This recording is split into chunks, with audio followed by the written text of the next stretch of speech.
Bonjour, bonjour. Eh bien, je suis ravie de vous retrouver parce qu'on va continuer notre album Sparrow Hill de Ciao Bella dans le cadre de l'ADT de la boutique et les kits de Corinne.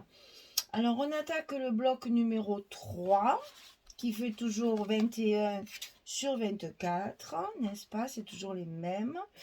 Et on va faire la page numéro 5.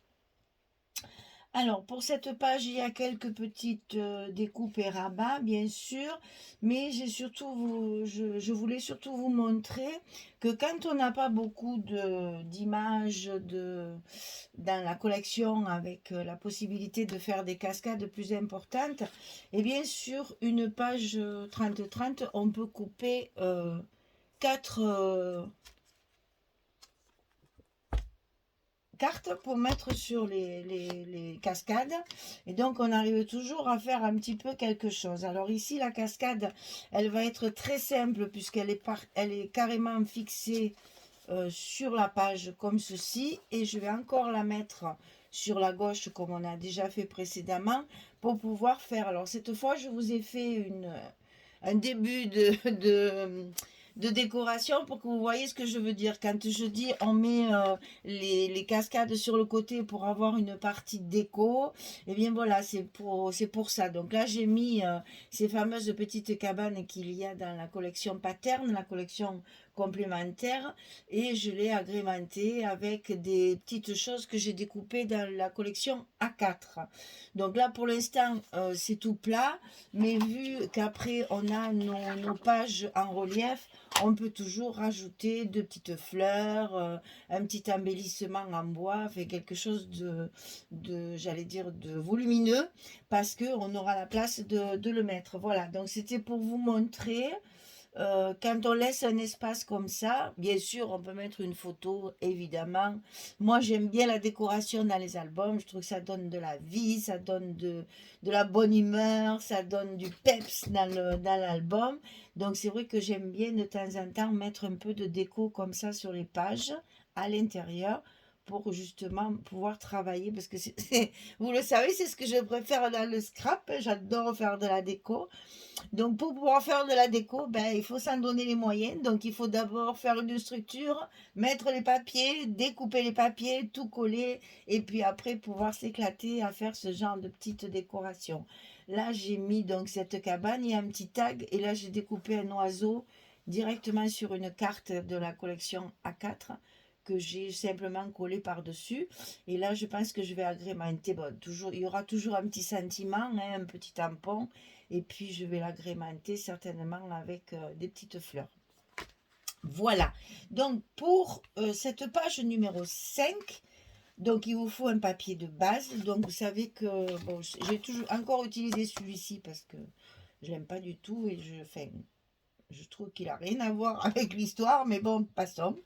Alors, et par contre, j'aime beaucoup ce Vichy Caro là, gris clair. Il est très doux, très joli.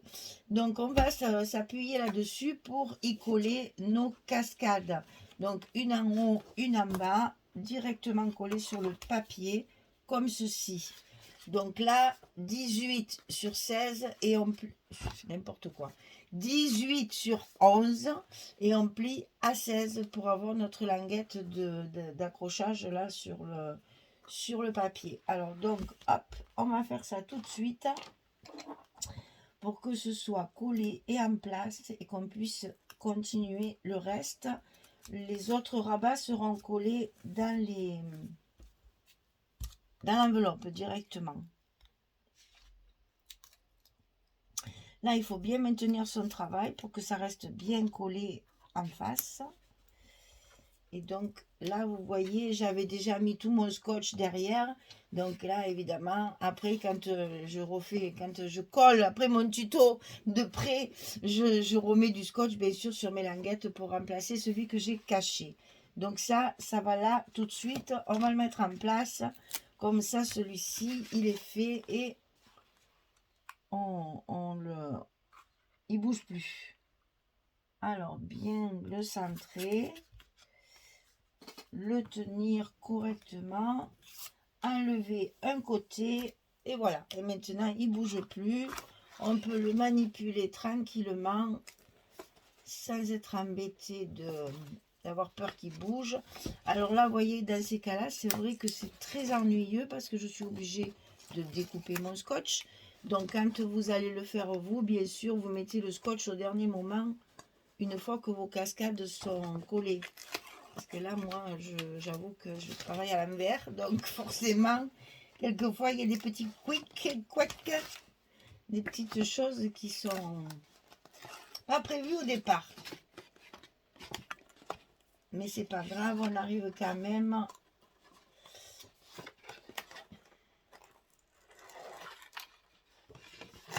Alors, on va faire ça carrément. Enlever le morceau qui est dessous. Comme ça nous colle également la cascade.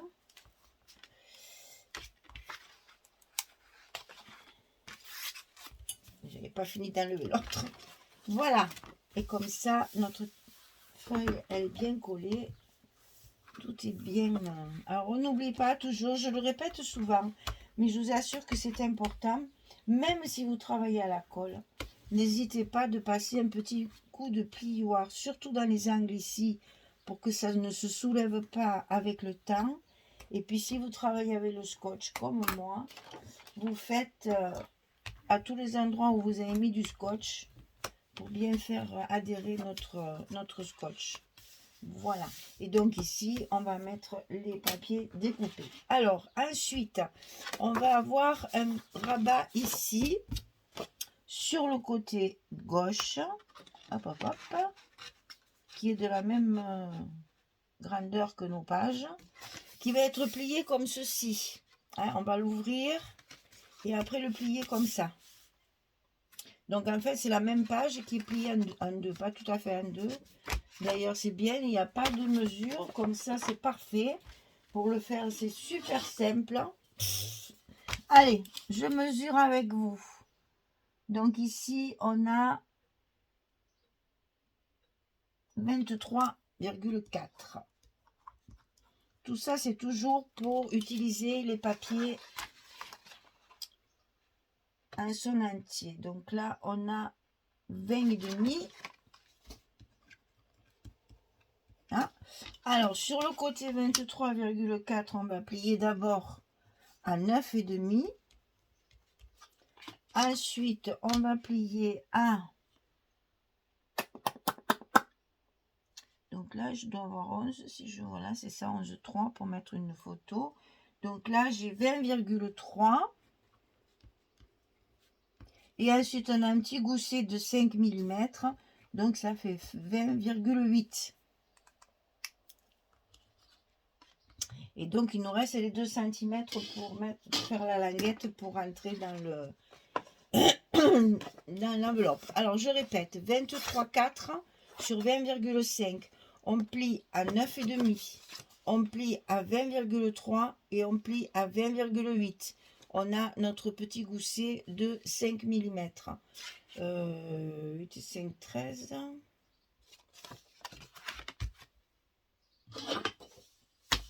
Il me manque un petit quelque chose là. 23,4, pourtant c'est bien ça. 9,5, vous voyez que quand je fais les choses hors caméra, ça va plus vite. 20,3. C'est voilà, c'est tout vient de là. N'importe quoi. Donc ici, je suis à 20.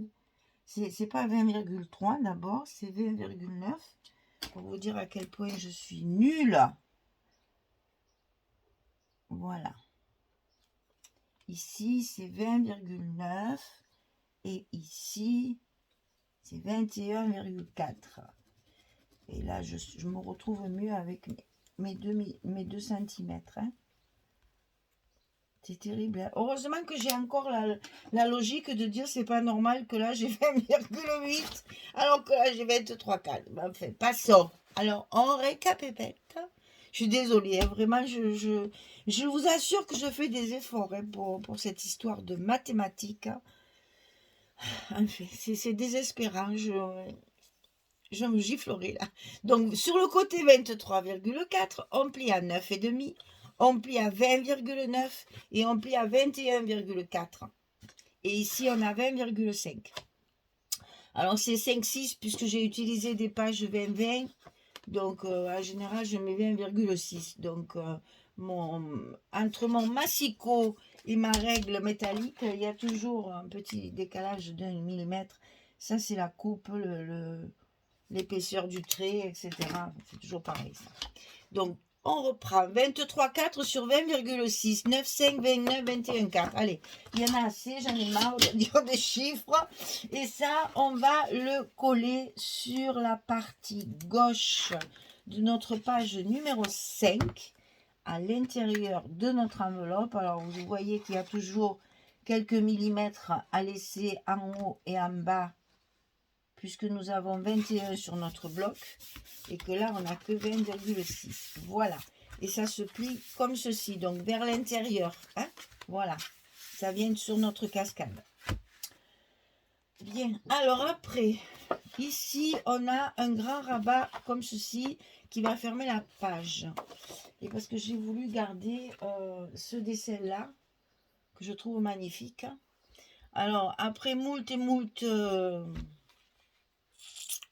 découpe et réflexion, et ben il me manquait un petit bout ici.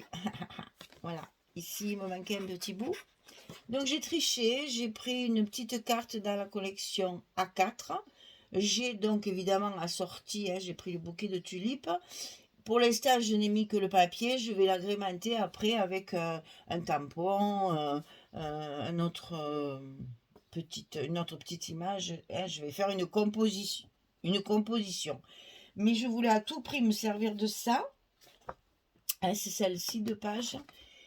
Et donc voilà, il me manquait un bout. Alors dans ces cas-là, on fait comme MacGyver, hein, on essaye de trouver une solution. Donc déjà, j'ai trouvé l'image assortie. Ensuite, il a fallu combiner pour que ce soit bien le même format, hein, ce qui me manquait. Et puis là, après, on agrémentera avec du trompe-l'œil, comme on appelle, hein. Voilà. Alors ici, 27 sur 21. Et sur le côté 27, on plie à 24 et à 25. J'aime bien quand c'est facile comme ça. Pour moi, c'est l'idéal. 24, 25, 27. Oh, c'est parfait. 1 cm de petit gousset pour recouvrir tout ça. Et c'est pour ça qu'ici, je vais avoir la possibilité de mettre de l'épaisseur. Parce que vous voyez, quand ma page sera fermée ici, bien que là, il va y avoir des photos.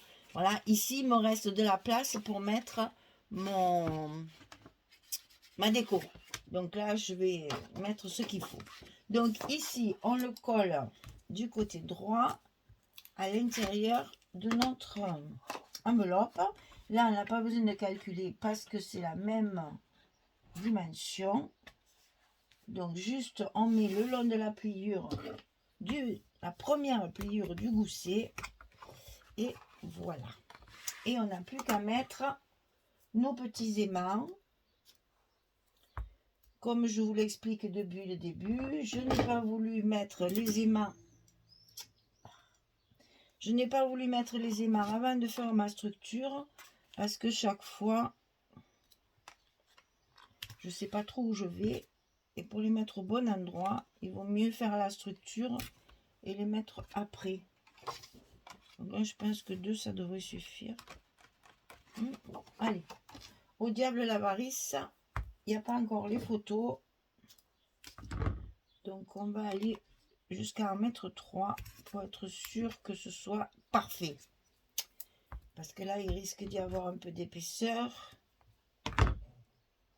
Donc on prévoit un peu plus de fermeture. Le scotch, il est comme moi, il a tellement chaud.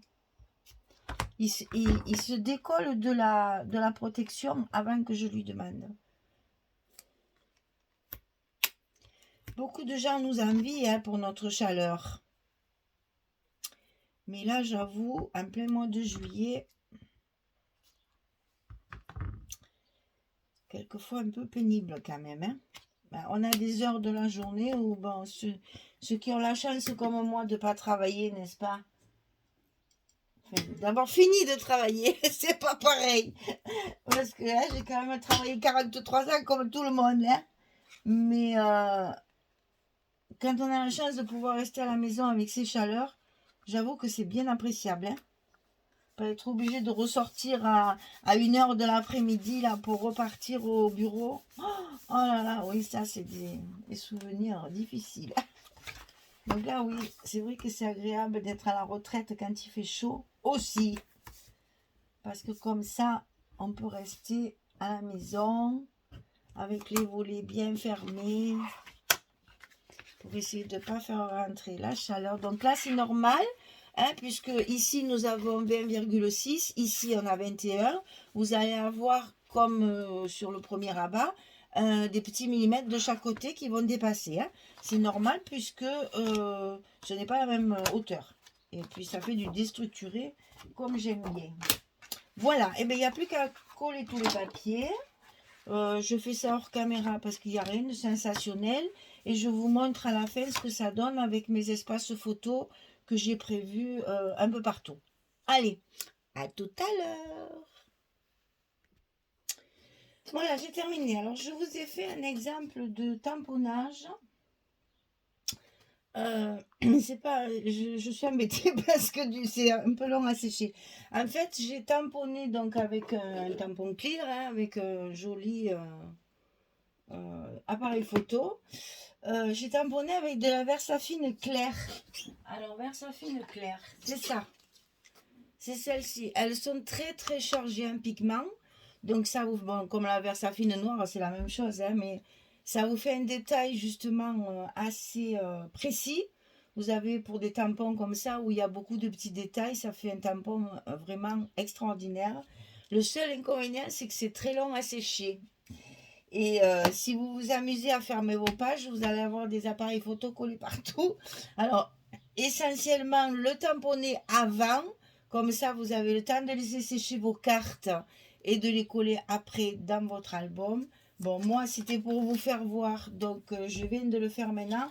Et vous voyez que quand même, quand on offre un album qui n'a pas encore les photos à l'intérieur, il est très joli de décorer les parties unies pour d'abord déterminer l'endroit où on peut mettre des photos, mais aussi pour cacher ces parties unies. Quelqu'un qui ne sait pas ce que c'est que le scrap et qui ne connaît pas nos techniques et nos façons de travailler, eh bien, elle va se dire qu'est-ce que c'est ces morceaux de papier unis qu'on voit partout, c'est dommage, ça gâche tout. Alors, en mettant un appareil photo, en écrivant photo, en faisant un tampon quelconque par-dessus pour montrer que c'est là qu'il faut mettre les photos essentiellement, hein, puisqu'on peut en mettre ailleurs, bien entendu, ça agrémente un petit peu. Là, en plus, j'ai choisi la Monarque, qui est violette.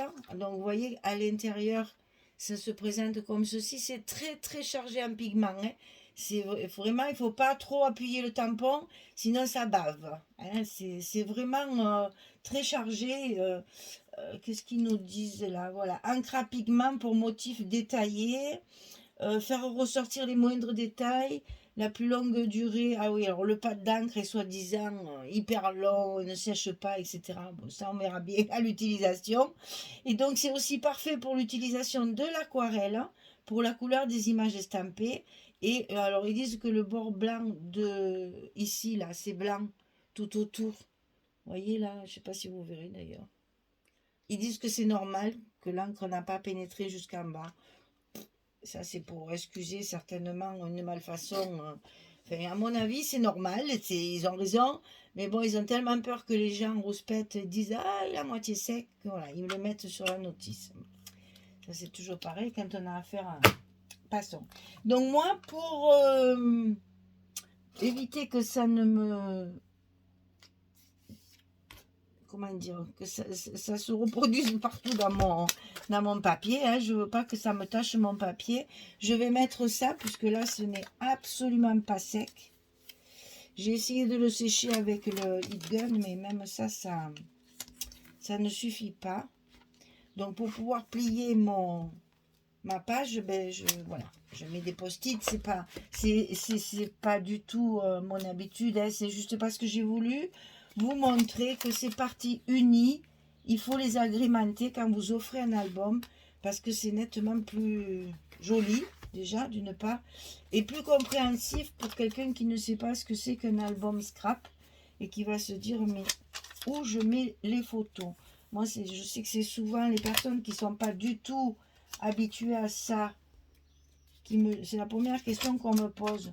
Mon Dieu, mais c'est trop beau, on ne peut pas mettre des photos là-dedans. Mais bien sûr que si. Donc voilà, j'essaye de déterminer en fait bien les emplacements photos et puis de leur expliquer qu'on peut en mettre ailleurs, bien sûr. Donc alors, voilà notre page numéro 5 terminée. On peut ouvrir donc comme ceci avec deux espaces photos et vous voyez que comme j'ai choisi de l'uni ici j'ai mis des chutes de papier un petit peu plus colorées pour arriver, vous voyez là j'ai même réussi dans une chute à avoir un petit oiseau en entier. Ça aussi dans vos chutes, cherchez des choses qui sont assorties et puis si vous avez la chance comme là d'avoir une petite image, récupérez-la. Alors ici, c'est une page 2020 que j'ai inversée. En fait, ça, c'est là à côté. Et comme mon rabat est plus petit qu'ici, j'ai préféré garder mon image plus grande ici pour bien garder les livres et le réveil. Et donc la partie qui est ici va parfaitement de ce côté, sachant qu'ici, donc on est dans le mimosa et qu'ici, on est dans le mimosa. On essaye toujours d'accorder les papiers. Ici, donc ça va s'ouvrir. Là, j'ai laissé ce papier uni façon bois pour faire soit une petite image photo, hein, pour mettre une photo, par exemple 7,5, 10, là, la moitié de 10, 15, là, pour en mettre une ici, soit pour faire une décoration. Ça, après, c'est au choix de chacun. Donc ici, un espace photo avec les petites fleurs ici. Ici, notre cascade. Et donc ici, il y aura à compléter la décoration de page. Vous voyez que ça fait quand même encore 1, 2, 4, 5, 6, 7, 8, 9. Allez, 9 photos sur une même page, c'est toujours intéressant. Et donc ça se ferme comme ceci et comme cela avec les aimants. Et notre page numéro 5, elle est terminée, il n'y a plus qu'à la décorer. Voilà, allez, j'espère que toutes ces petites astuces vous servent bien. Et puis je vous donne rendez-vous pour la suite des événements, c'est-à-dire la page numéro 6 sur le bloc numéro 3. Merci beaucoup. Allez, à très très vite. Au revoir tout le monde.